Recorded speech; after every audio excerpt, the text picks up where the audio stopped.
question to Dr. Boima Fahnbulleh. Well, thank you very much. Third day of institutional hearings in Montserrat County, Monrovia.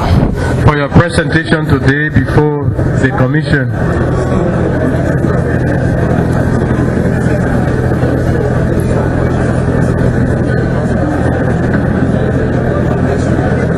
Shall we leave in quietude, please?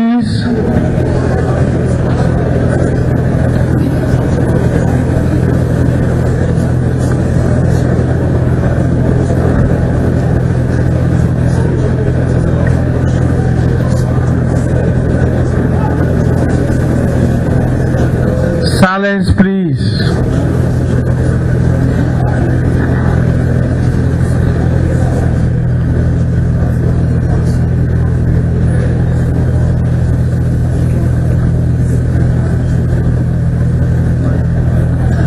Well, thank you very much, not only for sharing your experience with the Commission and the people of Liberia. You elaborated on your role during this period. You postulated on some of the root causes of our problems. You identified some solutions which the TRC can construe as recommendations to it as far as the way forward for our country is concerned. We thank you very much, and at this time, commissioners will ask a couple of questions so that matters that were understood well could be clarified, and maybe you could elaborate further on some of the issues, especially those transitional issues that, since the conflict ended by the signing of the agreement and the hosting of elections some time ago. Thank you very much. We will start with Commissioner Sheikh Kafumakone.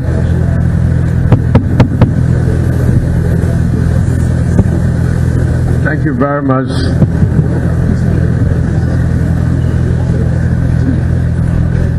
Thank you very much, Dr. Fahnbulleh, Mr. Witness.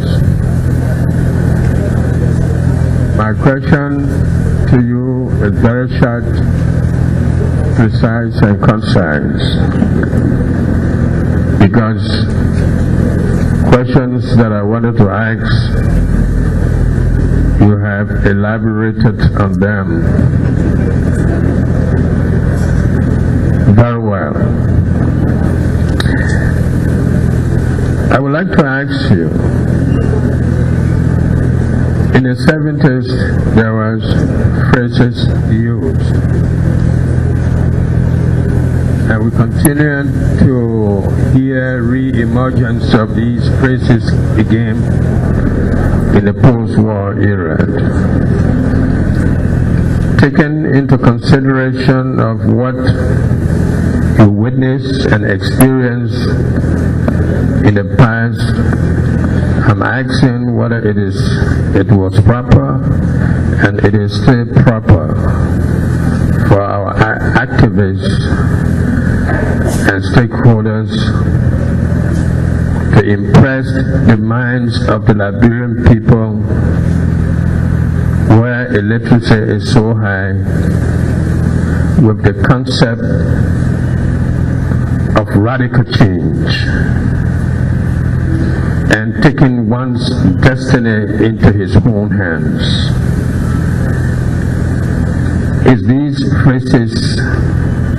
Were these phrases appropriate in the 70s? Are they needed now? If yes, why? And if no, how do we go from here? Thank you, Sheikh Kafumakone. Let me say something here. You know, in life, people do not set about simply to cause confusion or to cause chaos. This idea that the majority of Liberian people are illiterate, so they don't understand radical pronouncements or analysis, is flawed by logic. What is radical in a man wanting decent health care? What is radical in a man wanting a piece of land to plant? What is radical in somebody wanting decent housing? The people who came and founded this country called Liberia took the gamble of coming by sea on boats. They had no idea that they were going to reach here. So many of them didn't get here. Some of them perished on Bond Island in Sierra Shabro. Others died at sea. But they came here against all odds and formed a republic. Radicalism is a matter of perspective. It's a matter of perspective. Illiteracy, the only way you can think that people are illiterate, except you intend to use highfalutin terms from your Western education. There is nothing in economics, politics, science that the people cannot understand if you had to convey to them in their own language. The vice have a script.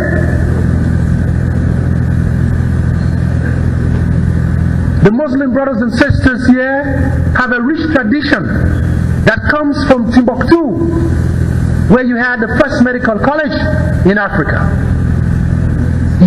The people have languages which must be developed and not allowed to die.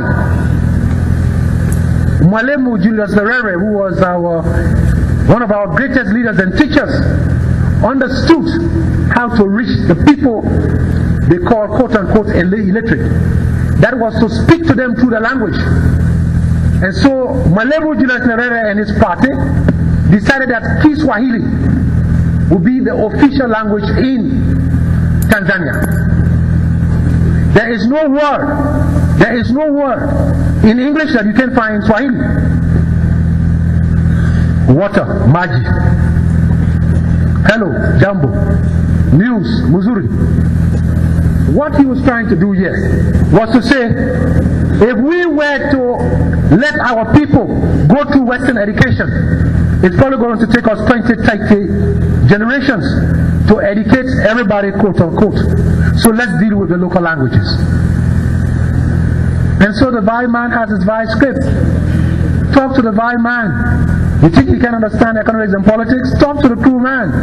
Talk to the crown man, the Gio man. Speak to them in the languages.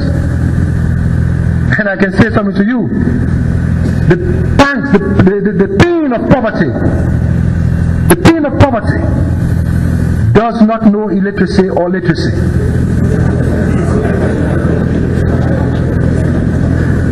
There is nothing so radical. There is nothing so radical as refusing to understand that you have a reservoir of talent. A reservoir of talent. In your rural areas, among your people, provide them with the right education. This is a country. What is radical? That after 161 years, you still have the highest infant mortality rate in the world. After 161 years, you have the capital city, which an American Secretary of State referred to as an appalling ghetto. Now, what I mean, you ask yourself the question. You've gone through generations. No. The activism of the 70s was necessary to address the problems of the 70s. The activism of the 80s were necessary to address the injustice and imbalances of the 80s. So 1990. Wherever there is injustice, there will be men and women who are courageous enough to stand against injustice. If that is radicalism, so be it. So long as there is arrogance, and the marginalization of the people, there will be the sons and daughters who will demand answer in the name of justice and in the name of God. One of your presidents wrote, and I listened keenly to a reverend minister who was dealing with the question of Bakri and was talking about the Lone Star. And she said, Bakri said the Lone Star, it's beautiful, it's the battle hymn of the Republic. And she quoted the Lone Star. And I said, this Reverend Sister understands. When she got to the main point that emphasizes the battle hymn, she stopped. The one that says, rise ye sons of freedom, rise. Defend the sacred heritage. Against treason and rebellion front. In battle lies the hero's way. That was Barclay. The founding of this society was done by men and women who had nothing. Those who settled in the rural areas. Sometimes I wonder, our mothers who deliver in the rural areas, nothing, simply with nature. They deliver and go to the farm. There is nothing so radical as telling the people, this is your land. Injustice is being perpetrated against you. I remember my father told me a story. And he was not a radical man, he was just an honest man. When he demanded the rights to see his family, and Mr. Tubman refused, and my father said, but this is unjust. If Martin Luther King Jr. had come from America and settled in Liberia, he would not look down upon the people of this country as you are doing. Mr. Tubman told Casserly to beat him, and he gave him 25. It was an ordinary soldier's wife who took a bottle of alcohol, gave it to the old man. When I asked him, he said something to me. He said, Tubman instructed my brother to beat me. He said, no problem now. That is why you must study. Because this my brother who beat me, when his son understands, you understand, your brother understands. On your back rests the privilege of these people. When you stand up, it will crumble. We are not radicals in the sense of just wanting chaos. We are men of conscience. We went to school, we could have come back home and joined the oligarchy. We had options. Because we identify with the people, that has made all the difference. We remain as we are. Every generation, it was Frantz Fanon. Every generation must, out of relative obscurity, discover its mission, fulfill it or betray it. My generation, discover our mission, to change the society and give the people a sense of being, to participate in the destiny of the country. Today you look in the legislature, the sons of the people are represented. We can vote, the newspaper criticize. That is the fruits of my generation's struggle. Tears, blood. Your generation must discover your own mission. But I can promise you one thing. If you stand on the side of justice, and when the final hour comes, and it has to be at the barricade, it won't be radicalism. I will still throw in my lot with the people. Thank you. Thank you. Will you?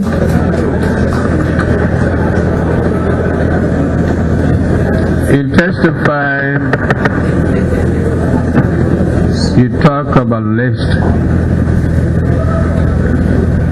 and there was written of names of people for elimination, and that they was read, or the names were called over telephone.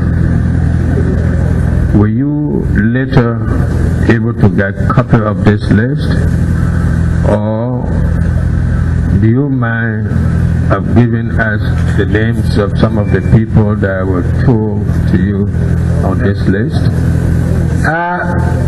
On the list sent to me of those who will participate, there's a name of the man who told me about this list. He'll be coming here. He was based in the Ivory Coast, working very closely with Charles Taylor. He's the son-in-law of the late President Talbot. I'm talking about Mr. Tony N. King. He's an honest man, he will say. But I got to find out about this list. And I can tell you some of the names that are on the list. Of course, all the PRC people, Samuel Doe, and those who had worked, civilians who had worked with the PRC. I know my name was there, I think number 5 or number 6. There's the name of Dr. Tipo Tier, Dr. Sawyer, most of the young militants. The name of somebody like Harry Moniba, there was the name of what's his name? Yekasin. I mean, just name it. And what was so frightening about this list? These were all sons of the people. And unfortunately for them, they had shown this list to somebody who came from that background, regardless of the fact he had been married to Tolbert's daughter. So it was a revenge mission. And we don't even have to say, here's the list. Look at what happened during the Civil War. Look at what happened. How is it possible for anybody to lead a guerrilla struggle where after 2-3 years not a single one of your own people was executed, but only the sons of the people? Yekasi, Lato, just name them, go down the line, Kopotier. How come? How come? Let's be honest with ourselves. When you had arrested Ernest Eastman, who was the foreign minister of Dole, he was given the green light to go, leave the country. But not so Stephen Daniel, not so other brothers who were caught behind rebel lines. They were eliminated. So it was clear to everybody that this was a revenge mission. Unfortunately, they were leading people who had grievances, who were determined to fight, and they had allies. They had allies. And that's why we set out from 1989, to be precise, 1989 September. We set out to stop Mr. Taylor by any means. And that's what I told the people in Freetown. You don't know what you are doing. One of those who even signed the list that power should be given to Taylor and the MPFL for 6 months, followed by elections, I said to a friend of his, this man's name is on the list to be eliminated. He doesn't understand. He doesn't understand. They will come here, ask them these questions. Let them swear. I swore on the Bible and the Quran, because they are Muslims here and I'm speaking to them too. They believe in the Quran, they are Christians. I'm speaking to them. I believe in that. I believe in that. I'm not a talebearer. It says in your Bible, Proverbs 18 verse 8, the words of a talebearer are like wounds, for they go deep into the innermost part of the belly. I'm not here to tell fables. The Quran, the passage in the Quran, El Mutafihi, it talks about dealers in fraud. Dealers in fraud. I don't come here to give historical inaccuracies. I've told you my role, I told you where I stand. There was a list. They knew there was a list. By the activities, the execution of brothers, you know very well, Moses Dopo, etc., etc. You know very well that there was a conspiracy. Our intention was to stop this conspiracy, irrespective of the fact that these historical gate crashers had taken the name Patriotic Front. That's dishonor to the late General Kouyankwa. It was a dishonor to the late General Kouyankwa. That was his group. That was his group. No, this is you see, if you are fighting against tyranny, then justice will not allow you to carry on such massacre. You cannot. You cannot. But because you are bent on revenge, even the God you say you worship in your pretenses, your white suits and bowler hats, your churches and Bibles, is blaspheming. When you blaspheme in the sight of God, in the sight of man, you are wrong. You blaspheme in the sight of people, it is wrong. It's blasphemy in the sight of God. It says, Vox Populi, Vox Dei. The voice of the people is the voice of God. You don't masquerade. You don't masquerade. For a short time you can succeed. But these poor wretched souls that you led into damnation, they have seen through you, they will see through you.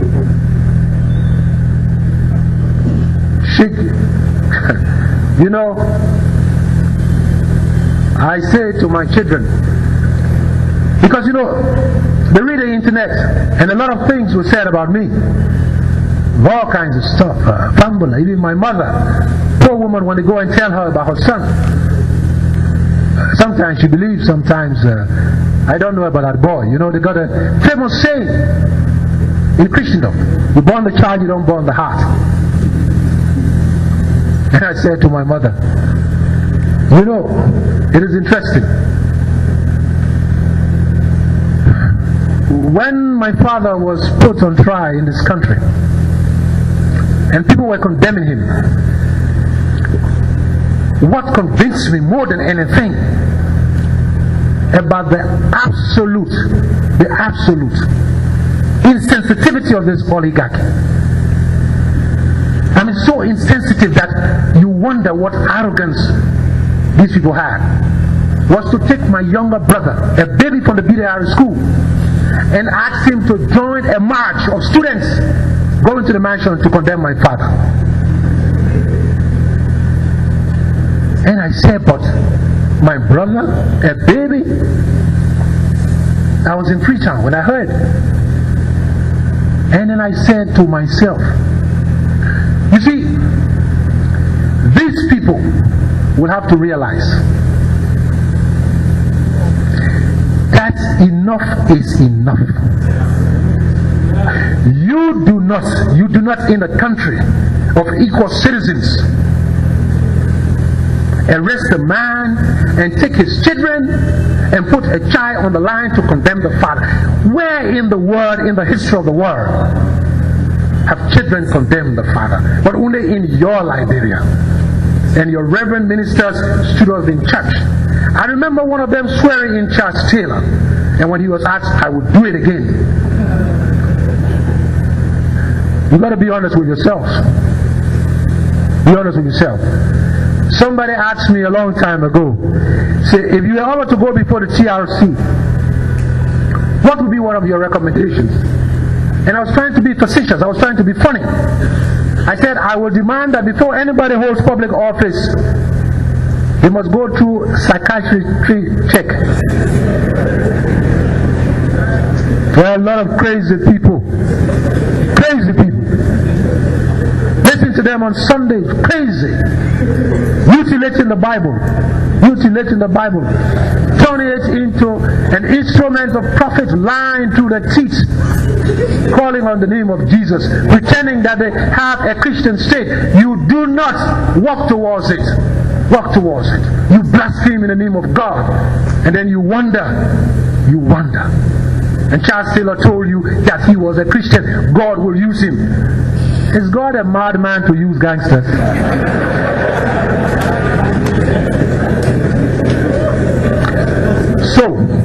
So, peace be to the ashes of those brothers whose name were on the list.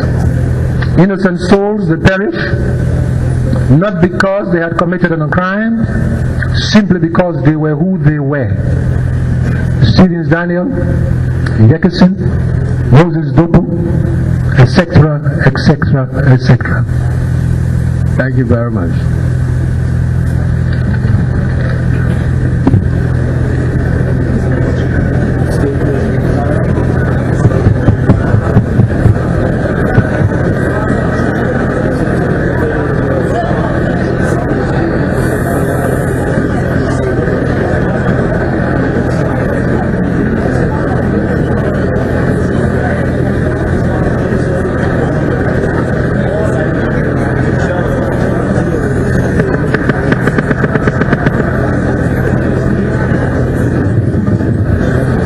Silence, please, ladies and gentlemen. We have to proceed. Please, we beg your indulgence. Don't allow your emotions to interfere with the proceedings. We beg you, please. Commissioner Sida. Thank you very much, Dr. Fahnbulleh, for your presentation today. I would like to ask you a few questions in order for us to be able to correct some myths as it show light on the events that unfold during the course of our conflict. You talk about the training in Libya, that you went there and you had a militant group, you were given only 2 hours to leave Libya. What happened to the militants? Well, militants are militants. Some of them, after we could not leave Sierra Leone because the Sierra Leone government told us that it would be difficult, and in the process